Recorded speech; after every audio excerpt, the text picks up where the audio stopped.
if success costs you your health or your relationships, your family, your joy, that's not success. That's a sacrifice, right? So if you're winning at business and you're losing at life, then you're actually not really winning at all, if you think about it. What would the world look like if people felt like they mattered? Welcome to the Lead with Love podcast, exploring what it means to lead with love in business and life.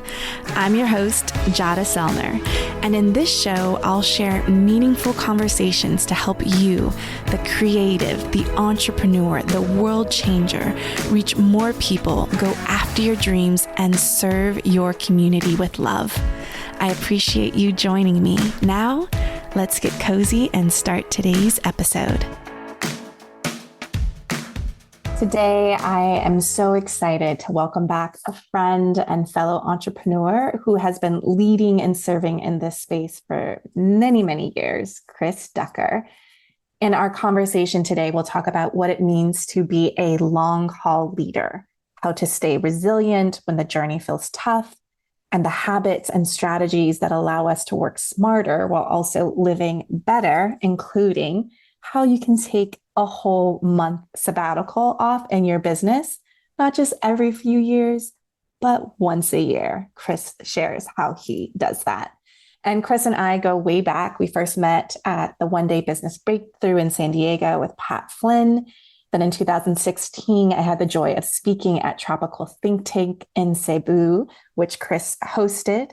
And a couple years later, I spoke on the stage at Youpreneur Summit in London. And the last time Chris joined me here on this podcast was in 2018. So I'm happy for us to have this reunion conversation and have these new books out in the world.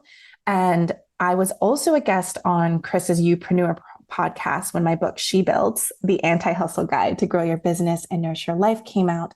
And one of the things that Chris said that has always stayed with me is hustle is not a lifestyle.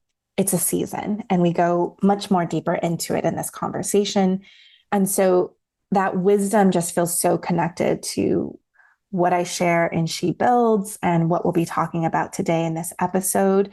A little bit about Chris for those who don't know. Chris Ducker is a serial entrepreneur, a keynote speaker, best-selling author of Virtual Freedom and Rise of the Youpreneur. And he is also the founder of 3 multi-7-figure businesses throughout his 22-year entrepreneurial career. And so he'll be talking about his newest book, The Longhaul Leader, 10 Strategies to Work Smarter, Live Better, and Achieve Lasting Success. And it really speaks to the heart of what it takes to build something meaningful, not just for a season, but for the long run. And I can't wait for you to hear this conversation. All right, Chris, I'm excited for us to have this conversation today. And, you know, we go way back. I'm like, we're like the way back machine. We're part of the way back kids. I think we should call ourselves way back kids, right? And I was just thinking about our last conversation on the Lead with Love podcast was in 2018. Which is wild to me. I'm like, I mean, it's not a million miles away, yes. But it does feel like it shouldn't have been that long, right? Right. Yeah, so yeah. I'm happy for us to have this reunion conversation. We've played with each other on different sides of the pond, from London to business breakthroughs in San Diego to your tropical think tank in Cebu, Philippines. So yes, I think this is the perfect time for us to really talk about what it means to lead with love in business and lead with love for the long haul. Yes. Those 2 words. I've been hearing them a lot recently, a lot. Yeah. But you know what? I think as I've had a certain amount of discussions and conversations and interviews and everything for this book launch. And it's been really, really interesting because a lot of folks that I have spoken to, or I know, friends or whatever, who I've had lots and lots of conversations with over many, many years, like yourself, these conversations have been a little bit different. And I think it's because this is not a book that it's about, like a marketing strategy thing or a business growth book or anything like that. Like, this is serious stuff. This is about getting over burnout. It's about avoiding burnout. It's about making sure that you are building yourself into the type of entrepreneur or executive or leader or church leader or whatever it might be.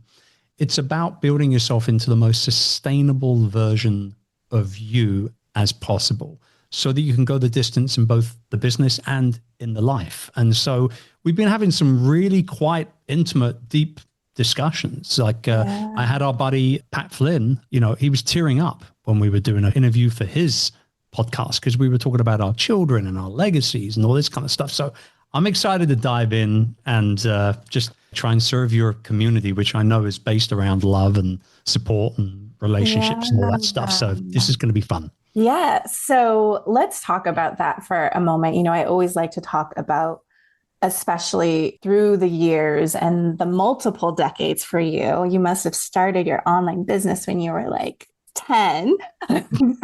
Yeah.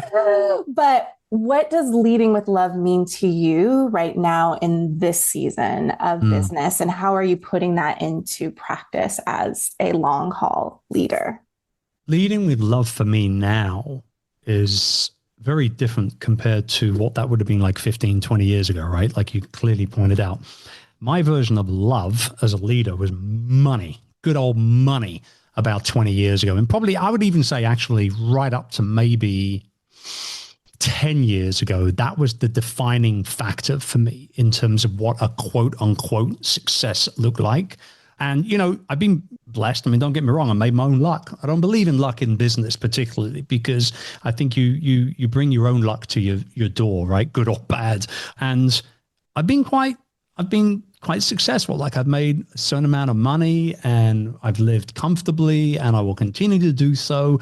I've bought businesses, sold businesses, hired thousands of people, fired hundreds of them, and all that kind of stuff. But actually, now it's a different Chris. Now it's a different ball game entirely. Leading with love for me now is actually about making sure that I look after myself first and foremost. And that's not a selfish thing at all. A lot of people say that kind of like self-care is selfish. Well, it's not. It's actually a strategy.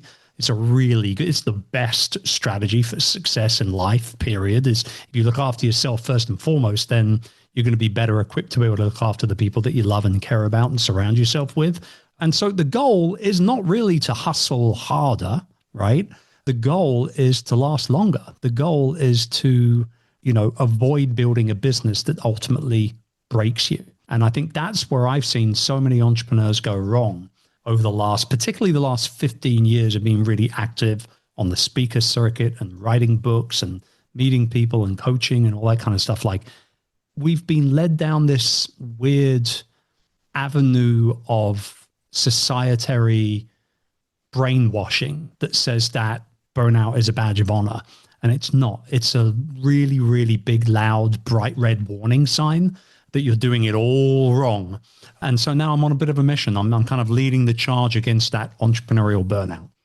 Yeah. And speaking of burnout, I know that you particularly had your own red flag warning of, hey, alert, things aren't working, getting diagnosed with stage 3 adrenal fatigue.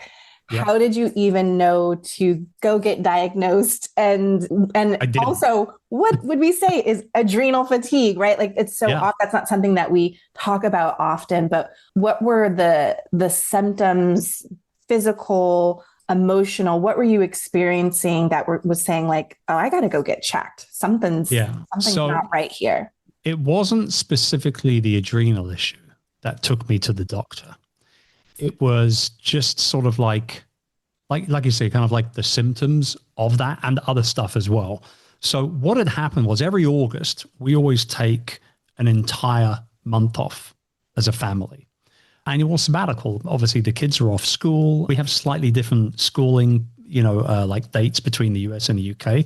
Which sometimes is great, sometimes it's not, particularly when you've got lots of friends with families in the United States and you all want to come and visit each other here and there. But we go away for the entire month and we go full on offline sabbatical mode, right?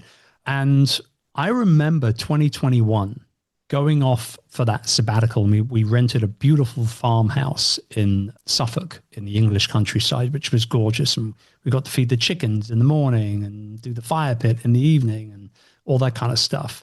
And I remember before we set off for that, I remember saying to myself, man, I am tired. Like I am beat up right now. Like physically, I'm exhausted.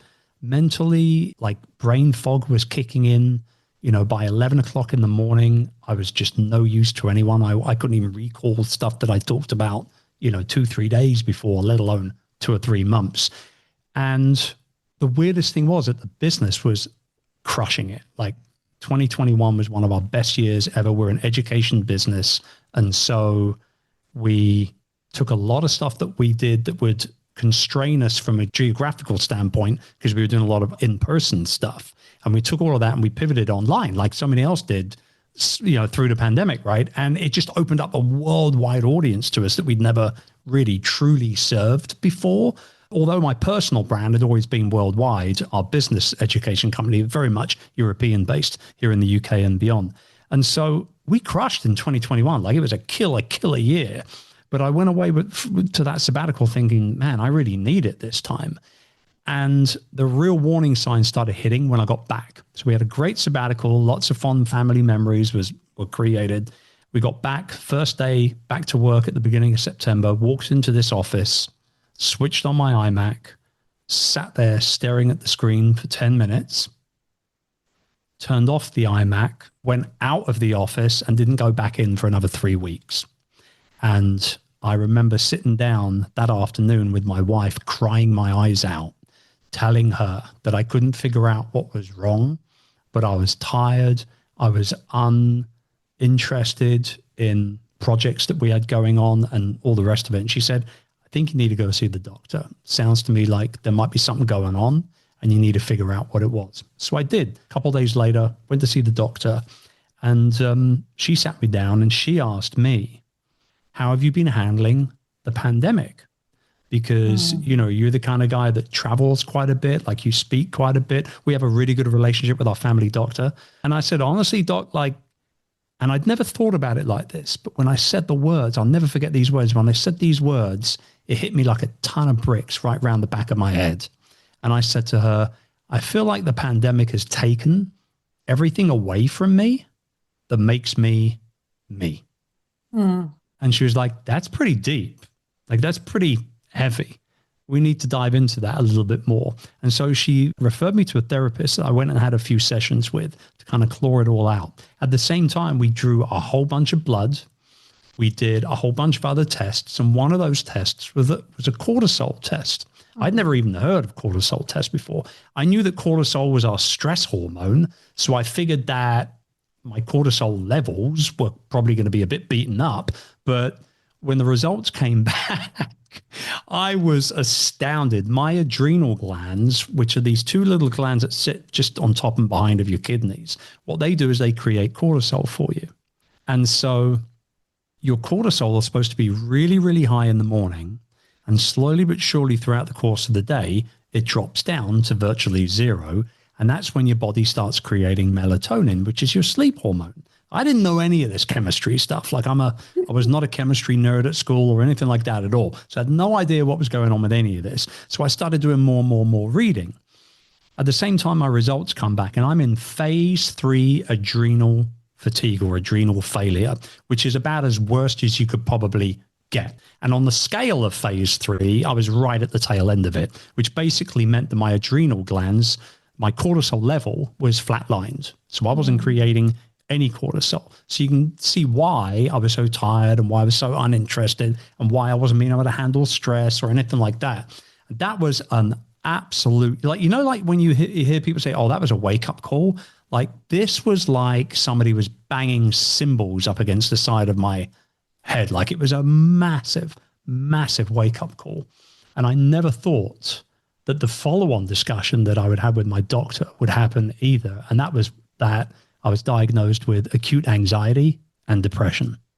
None of this stuff I saw coming. And if you'd have asked me 6, 7 years ago, or even when we were hanging out in the Philippines a decade ago with each other, having lots of fun on that beautiful beach, if you'd have asked me, Chris, do you ever see yourself going on antidepressant medication? I would have called you absolutely mad, like total crazy.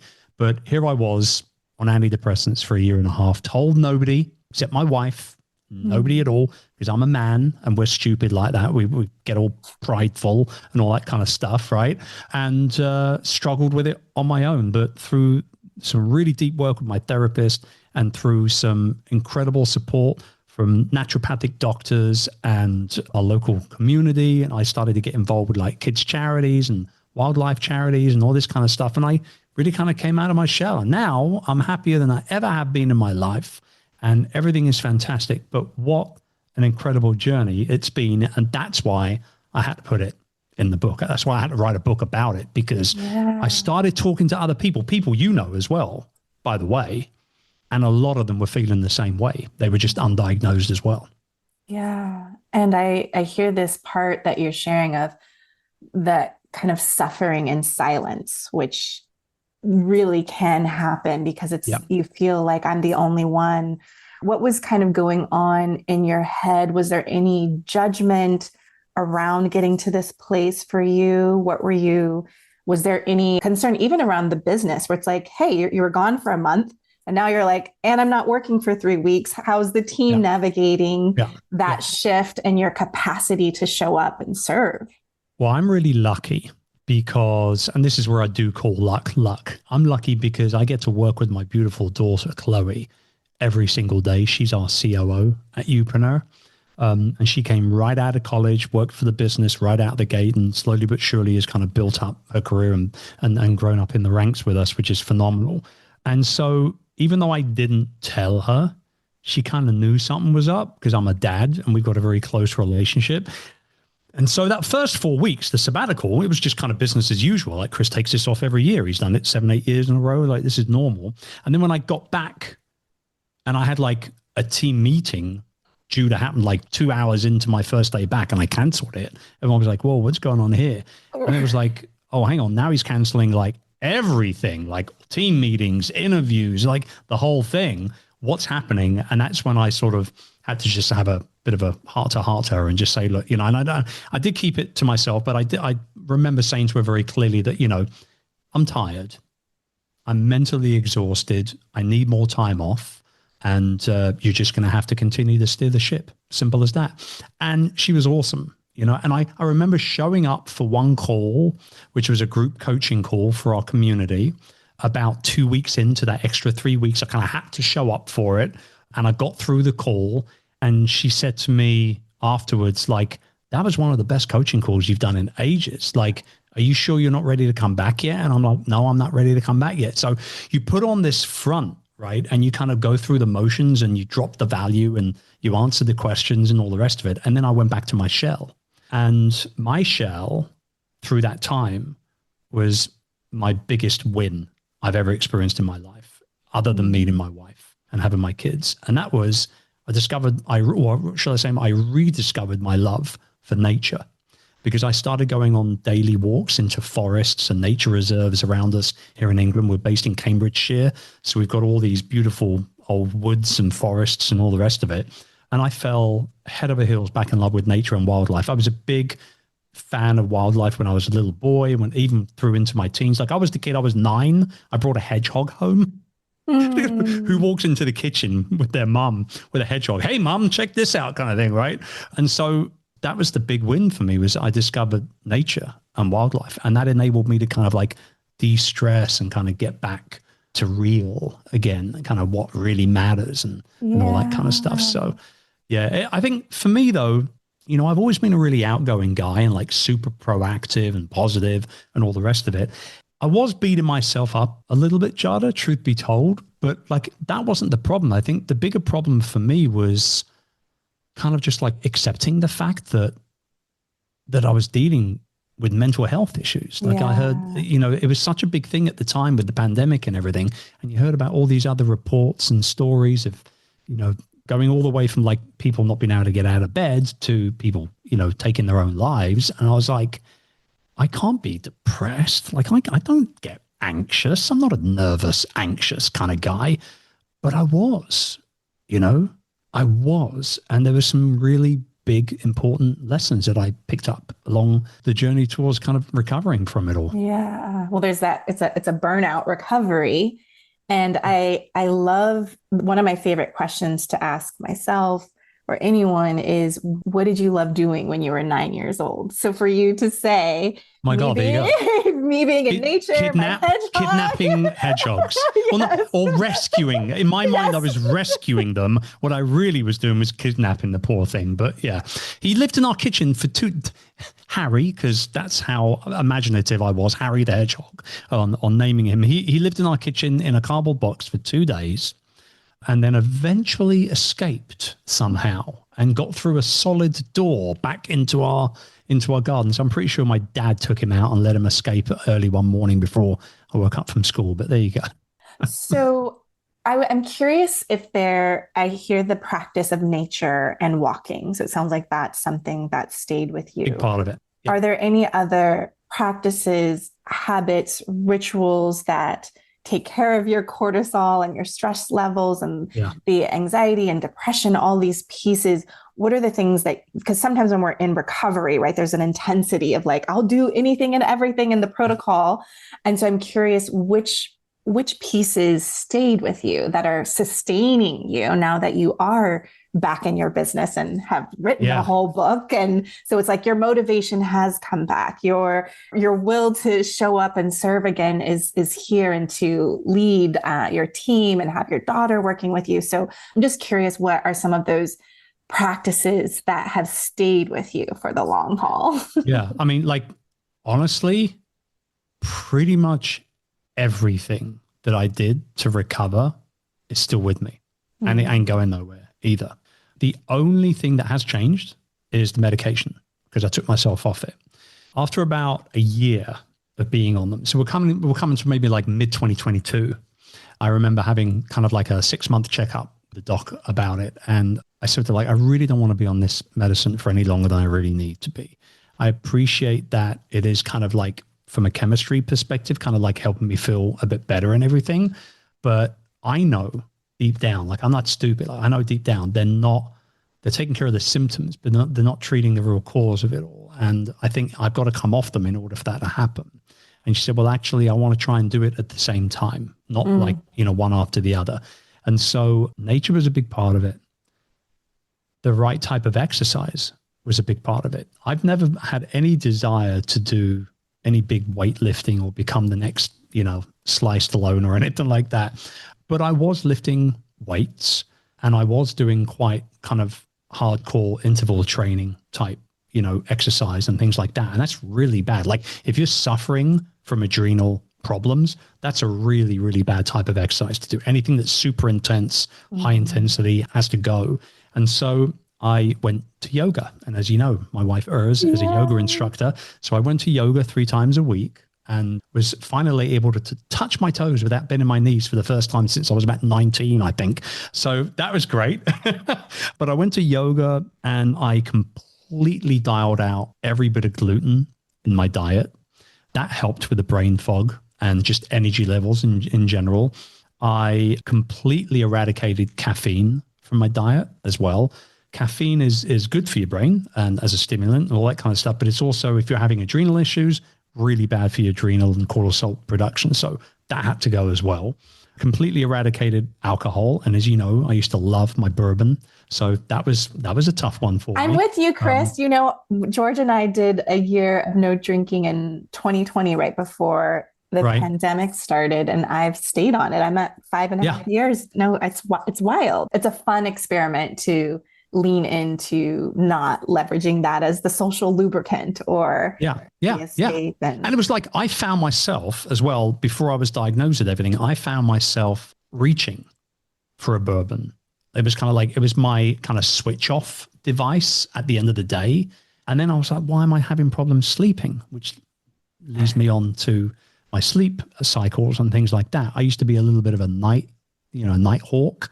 And I would stay up and, watch a movie or something like that. And Now I'm in bed like lights out by like 10:30 max. I'm getting my 8 hours pretty much every single night. I got a Whoop, which kind of tracks my sleep and my health and all the rest of it. Very happy for any Whoop users that are listening to this. They will know that they just launched their new Whoop age, which kind of like tells you how old you are, like according to your Whoop data, and then kind of looks at where you're at with your age. So I'm 52, but my current Whoop age is like 49. So I'm feeling kind of indestructible right now. Yes, Chris. Yes, I know. Whoop, there it is. Come on. So, there was a whole bunch of stuff I did.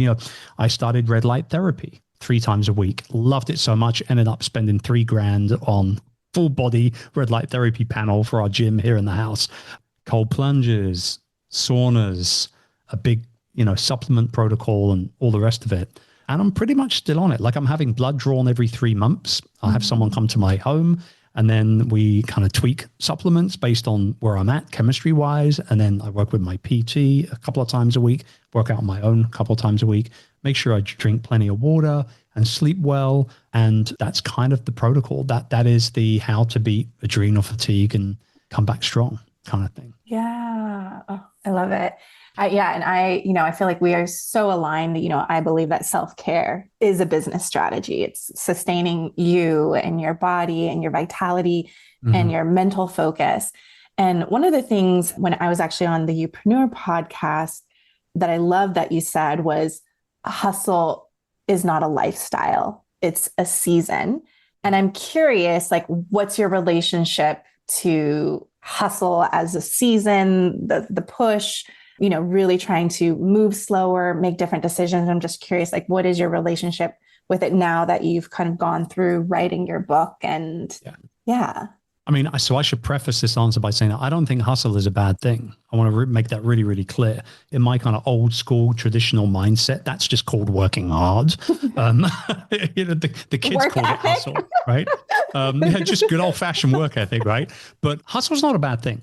And when you're an entrepreneur, very specifically an entrepreneur, and you're bootstrapping and you're building something from the ground up, a lot of the time you're on your own. A lot of the time, maybe you've got one person helping you or, something like that. You do need to hustle. You do need to put your foot down on the gas pretty regularly. The only thing that I've become really acutely aware of, though, is that this is not sustainable. Hustle is a season. It's not a lifestyle. It's to a point of completion of a project or a deadline or whatever it is. And at that point, you then have to hit the reset button, recalibrate, recharge, all that good stuff. And so if we take into consideration a few kind of like really major lessons that have come from all of this and things that I dive into quite extensively in the book as well, I want to clarify 3 really big things. Number 1, the business should support your life, not swallow it, right? Like we became entrepreneurs so that we could write our own paycheck, yes, but also to kind of like write our own lifeline as well in terms of our journey and what we're all about. So if your business feels like a bit of a black hole, it's time to really kind of hit the reset button and try and realign immediately. And the goal here is to be able to design your business around a lifestyle that you want, not the other way around. So that's the first big thing. The second thing is all about short wins or quick wins, right? Short-term wins. Here, a lot of people, particularly in the online business space, talk about quick wins. You've got to get your visitor a quick win when they visit your website and all this kind of stuff. And quick wins, short-term wins, they're great and everything, don't get me wrong, but they're really loud and obnoxious a lot of the time as well. What long-term impact looks like is like whisper, whisper, whisper, whisper, whisper, whisper, raw, big success, big money, big opportunity, yada, yada, yada, yada, yada, right? So the game here is about patience. It's about resilience. It's about consistency. It's about showing up when it's not flashy, when it's not sexy, right? Like doing the work before the work. Like as a speaker, and you speak as well, as a speaker myself, I will practice a keynote 25, 30 times before I do it for the first time. And then usually I'll do a run through 2 or 3 times every time I perform it. Doesn't matter whether I'm performing it for the 12th time or the 50th time. That's the work before the work. The work is when you're up on stage for 45 minutes or an hour. The work before the work is all the stuff that people don't see in hotel rooms and in your home office with a clicker attached to your laptop and you're in performance mode and you're pretending to like get, reactions from silly jokes and all this. Yeah, that's right. And, all that kind of stuff. Right. So like number 2, really big one is to understand that you've got to compound your leadership, compound your be classed as like a viral moment and be really consistent, show up even when it's not, really kind of loud and flashy and sexy. And then lastly is the thing to understand that like being busy is a trap. Being busy is a trap. With the greatest respect to anybody listening in, any bloody fool can fill up a calendar, right? Anyone can fill up a schedule and seem busy. Impact, however, should be the target. It's not being busy, it's being impactful. So our job as leaders, particularly long haul leaders, people who want to be around for a long time, serving the people they're called to serve, is about creating meaningful moments and meaningful momentum in the lives of the people that we're serving. And it's not about confusing being busy and being successful, because if success costs you your health or your relationships, your family, your joy, that's not success. That's a sacrifice, right? So if you're winning at business and you're losing at life, then you're actually not really winning at all if you think about it. And so, I've been working a lot with my friend and mentor, Michael Hyatt, over many years. Michael actually wrote the foreword for this book as well, which I was very, very humbled on. And, a lot of what he talks about, like, you can have the double win. You can be successful in work and win at life and vice versa.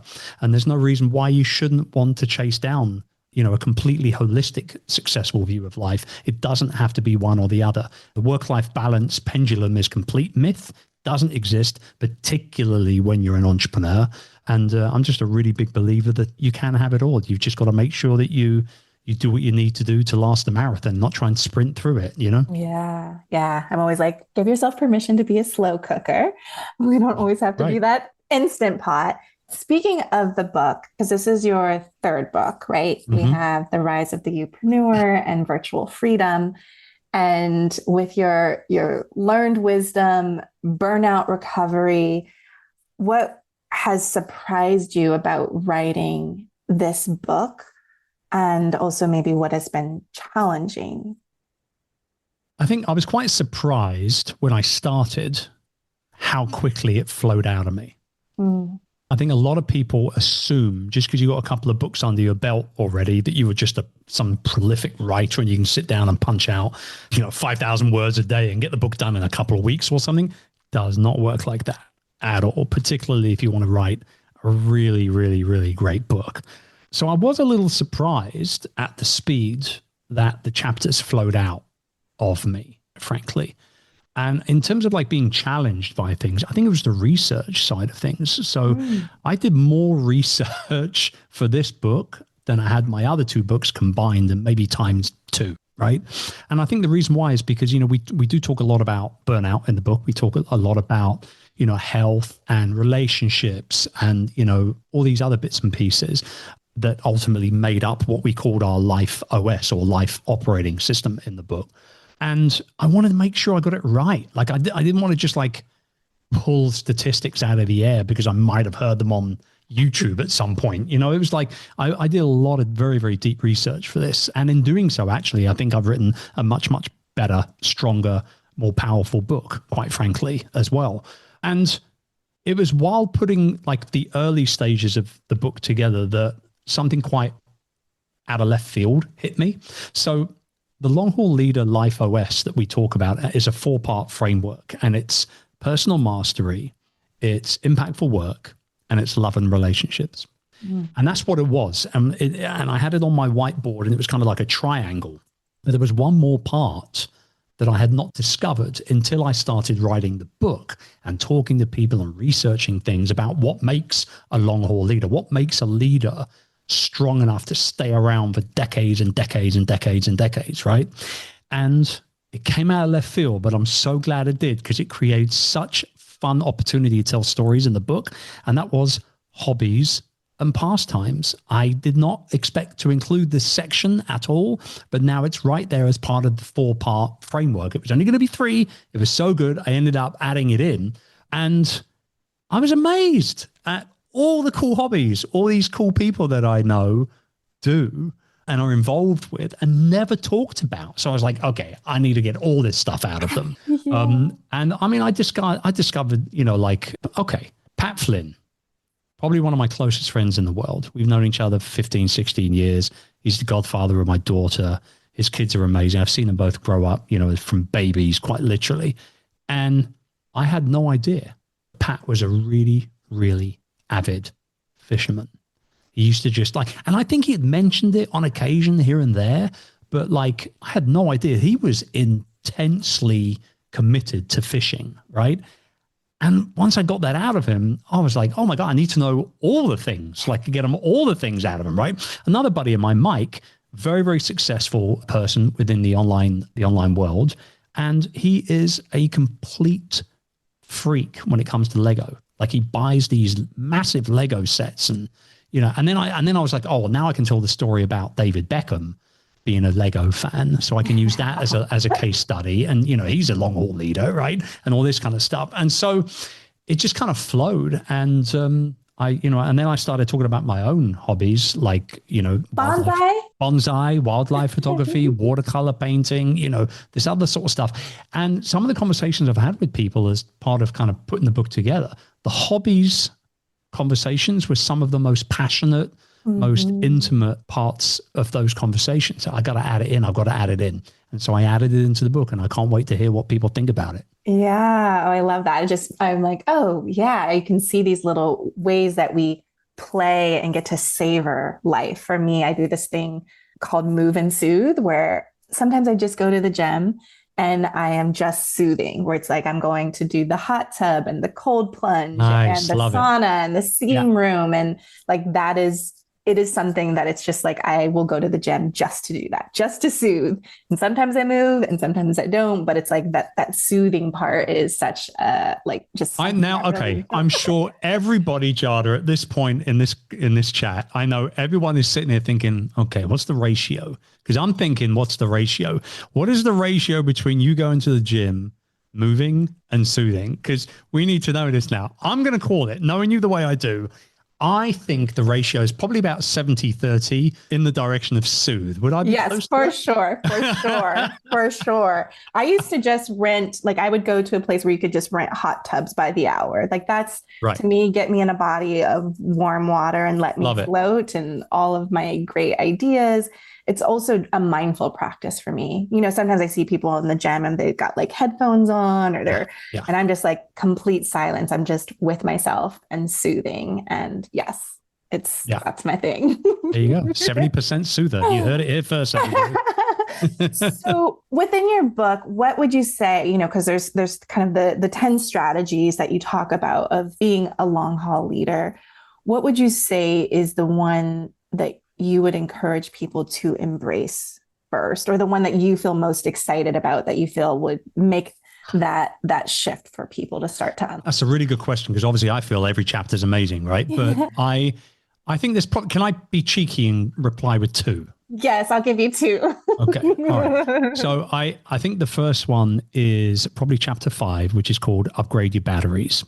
And it's all about learning how to protect your energy and manifest more energy so that you can do more things for a longer period of time without burning out and getting sick and all that sort of stuff, right? So I think chapter 5, upgrading your batteries, understanding that long haul leaders really do protect their energy. They really do treat it as the commodity that it is, right? We always say in business that time is our most valuable commodity, right? And it's kind of true, it is, but energy is actually a really valuable commodity as well. Without it, you're not going to achieve all that much to begin with right out of the gate. And so I would say upgrade your batteries, chapter 5 for sure. And then also chapter 7 is all about staying in your zone of genius and how long haul leaders really do kind of focus on the right priorities that are important right now. And then they let go of the rest and come back to them later on. And so it's kind of half time management, half wake up call, particularly for really kind of high level C-suite executives, entrepreneurs, CEOs, founders, those kind of people. We're all doing stuff we shouldn't be bloody doing on a daily basis. We are awful delegators, a lot of us. And, you'd like to think that somebody who's a CEO of a Fortune 500 company or something is the greatest delegator on the planet, but I guarantee you they're all doing stuff they shouldn't be doing. And so staying in the zone of genius, only doing the work that you should be doing, and then handing off the rest to other people. And likewise, we also talk a little bit about family dynamics and relationships when it comes to your zone of genius as well, because, it's not good for both parents to come down on their kid at the same time about the exact same thing. I mean, we hear about the, the good cop, bad cop thing and all the rest of it. It's very, very true. And, I'm a dad of 4, so I think I'm a little bit qualified to talk about this stuff. And, so I stay in my lane, and Urs, my wife, stays in her lane when it comes to not only reprimanding our kids, but also, showing them what love and support and caring means and all that kind of stuff as well. And so they're the two big ones, really, for me, that I feel that if you were to pick up the book, and please pick up the book, everybody, if you were to pick up the book and only read those 2 chapters, you could put that into action and get a 10,000x ROI on the $30, Yeah.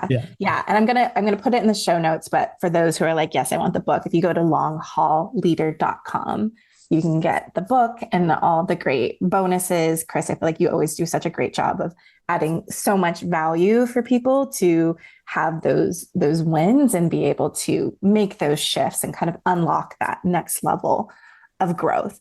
I'm curious, this one little open loop for me, I think that my listeners are probably like, tell us more about this sabbatical, this 1 month sabbatical every summer. So I just want to circle back to that because I feel like I think this is one of those sustaining the battery, right? And also having that reset to be re-energized with your work. What is that?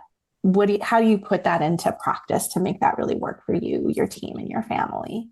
Yeah. So at the end of every year, probably around about usually late October, early November, we have our end of year meeting as a company. And there's only 9 employees in the company now. So I've gone from having 500 employees to 9 because I've sold 2 companies in the last 3 years, which has been amazing. The first thing that we do, actually, even before we get into the meeting, I have already put certain things on my calendar. The sabbatical is always the first thing to go on the calendar. And then I have 3 other trips, which are 3-night stays for me and my wife, Urs. We call them our early year reset. We call it our mid-year reset. And then we have our late year reset, where it's just the 2 of us. And we go out and we do something a bit crazy or really luxurious. Like I took her to the Ritz in Paris last year. She loved that reset. I can tell you that right now. And so we do these little things where it's kind of like, what would we not normally do over a long weekend? We're going to do that, right? And so that's our reset. So those go on there as well. Then we have Easter. That goes on. And then we have these things called half terms here in the UK. I don't know, maybe you have a semester break or something like that. Yeah, spring break, maybe. That kind of thing. Yeah. So all I know about spring break is that you all go to the beach and get drunk a lot, but I could be wrong. I'm not sure. Maybe it's just the kids nowadays. I'm not sure. But so all of the really important family stuff goes on the calendar first. And then the business stuff gets built around everything else. Up until about 5-6 years ago, in fact, actually more like 4 or 5 years, maybe 5 years ago, it was the other way around. The exact polar opposite. All the work stuff went on the calendar first, and they were like, okay, when can we go on vacation now? Kind of thing. So we really have flipped the script on that one, which has just been amazing. We just love it. How we plan it and what we do. So first up, we don't really talk to the kids about it because we want to kind of just surprise them. And so, we don't talk to them about it. It just is what it is. They come along whether they like it or not. Simple as that. And there's 3 things that are really important to us on the sabbaticals. Number 1 is quiet time. We all want to be able to have our own quiet time, even the kids, right? So we make sure that, let's say we've got like a really busy day planned where we're visiting like museums or something like that in a city that we've not been to before. The next day, we'll have absolutely nothing on the schedule. So we can just sit and read books or do puzzles or, whatever it might end up being, right? So number one, quiet time. Number two is food. We love our food as a family, not junk, but we love experiencing new types of food and things like that. And where do we go? We went to Barcelona a couple of years ago, and such a cool city and amazing, amazing cuisine. And I really got into the whole kind of tapas thing, and like having like 8 different dishes turn up for the cost of like $40 or something like this is awesome, right? So we love our food. And we also like to learn how to cook some of this stuff too. So, we did a thing when we went to France with the kids, I think 3 years ago. We did the Disneyland thing. We stayed in the Spider-Man suite, and that was great. And then after that, we weren't wanting to go anywhere near crowds. So we took a class in French baking, and we learned how to bake like the macarons and all that kind of stuff. And it was awesome. It was so cool. So food is always a big part as well. And then the last thing is learning. We always want to try and make sure that we bake in some level of learning. So quiet time, food, and then learning. So a couple of years ago, as part of my recovery, I started to get kind of deeper and deeper into nature and wildlife again and all the rest of it. I was coming home and I was saying to her, I saw this really cool bird and I don't know what the bird is, but I took a photo on my phone. Look at this bird. And she would be like, I can't see the bird properly because it was too far away. Like, and the photo's horrible. And she was like, well, we have that old DSLR camera that we never use. Bring it with you and start taking photos of these birds. So I did. Now I'm the guy that walks around with a 600mm wildlife lens, and I had to learn how to use a camera. And so I went down this big kind of learning rabbit hole on how to use a camera and ISO and aperture and all this other kind of stuff. I always thought you just press a button and kind of the camera does the work, but actually you can get much better photos if you're doing a lot of it yourself. And so I learned that. Learned how to play the piano. I say she learned how to play the piano. She doesn't really know how to play the piano, but she knows a lot about the notes now and where they are, right? I love that. It's little things like this, We got Cassie, my youngest, she's 7, almost 8. We got her a subscription to this drawing app on the iPad where she could learn how to draw. And oh my gosh, like amazing, amazing drawings that she was coming out with. Like you would not guess that she had no real skill before this app got involved. And then Charlie has just become an incredible video editor over the last few years. So he's kind of all in on video and Lightroom with photos and all this kind of stuff. So we learn. So we have quiet time. We eat lots of great food. Sometimes we learn how to burn it. And then we learn something new. And that's just kind of the recipe for it. And we want to go to cool places. Sometimes they're really busy. Sometimes they're not. Sometimes we'll stay in the same place for the entire sabbatical. And sometimes we'll bounce around a little bit, right? And it's just one of those things. We keep it a little loosey-goosey. We don't want to get stressed out with this thing because the whole point is to not be stressed, right? Yeah. Well, there's a balance in that. I think George, Zoe, and I have learned a very similar rhythm of a structured day, and then the next day is unstructured, unscheduled. Right. And that's when you start to just walk and explore and land in coffee shops and just kind of follow the flow. So I love that. And I don't know about you, like I'm 52 now. I know you're much younger than that, but my feet start to when we were in Barcelona, my feet at the end of each, I was like, I'm getting old now. Like my feet hurt. You know that old expression, my dogs are barking? Like that became that was like a daily thing when we were walking around. So yeah, I want one day on, one day off in terms of exploring always now. And then is your company off during that time as well? Or they're delivering, your team is delivering and the company's still flowing and going? No, the company is still very much flowing. We were very blessed to be able to have a really good core, competent team of staff. Chloe at the helm, obviously. Yeah.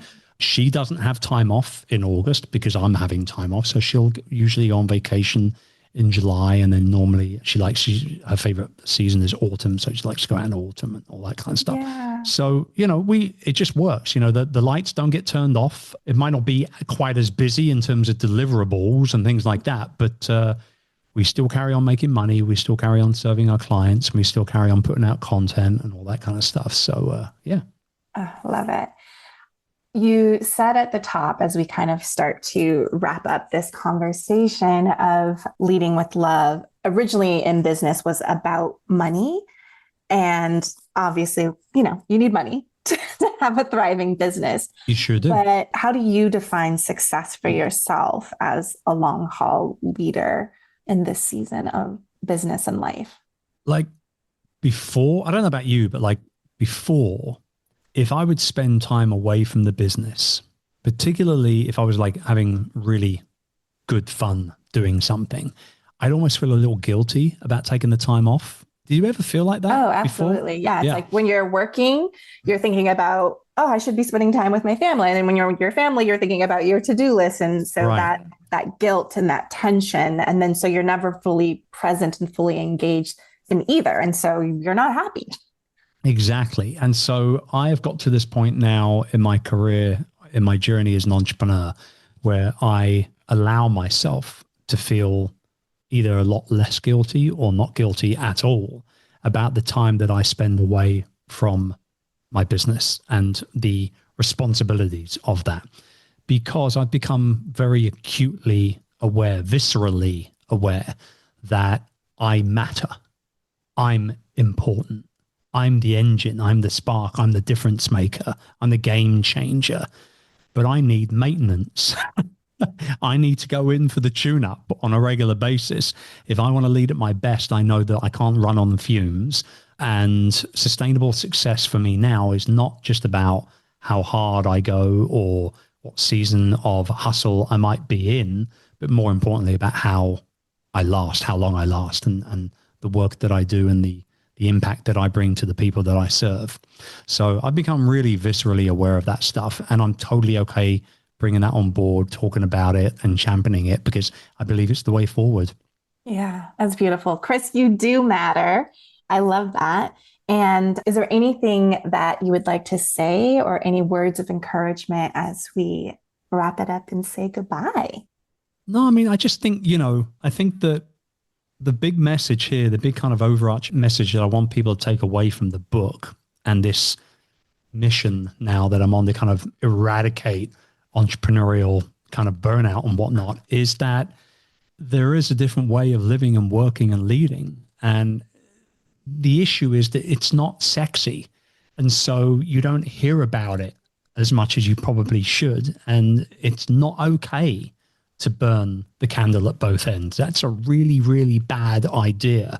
And if you pay attention to what I talk about in this book and you put it into action, I know you're going to be a happier, healthier entrepreneur. And actually, you'll probably make a load more money in the process as well.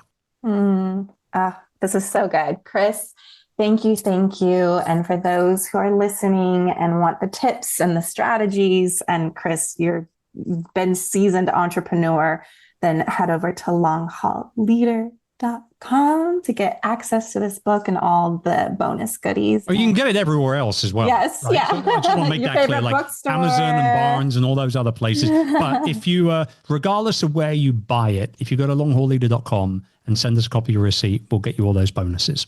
Amazing. Amazing. Thank you, Chris. It's been a delight. Thank you, my dear. It was so nice to see you again. And I hope that I've brought a little bit of impact for your community, because I know you love all over them so hard.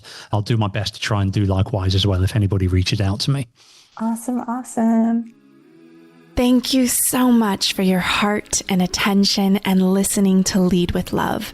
You can always get the links and resources mentioned in each episode over at leadwithlovepodcast.com so that you can build a sustainable business and live a creative life on your terms. If this message, Leading with Love, resonates with you and you want to take a stand for remembering that there are humans with beating hearts behind the numbers, I would love for you to subscribe so you never miss an episode and leave an honest review. it would mean the world to me. And it also helps more people spread more love in the world, which we really, really need. I also love hearing from you. So as you're listening, take a screenshot, share your favorite takeaway, and tag me on Instagram and Facebook at Jada Selner. I really appreciate you, and I'll talk to you soon. Bye.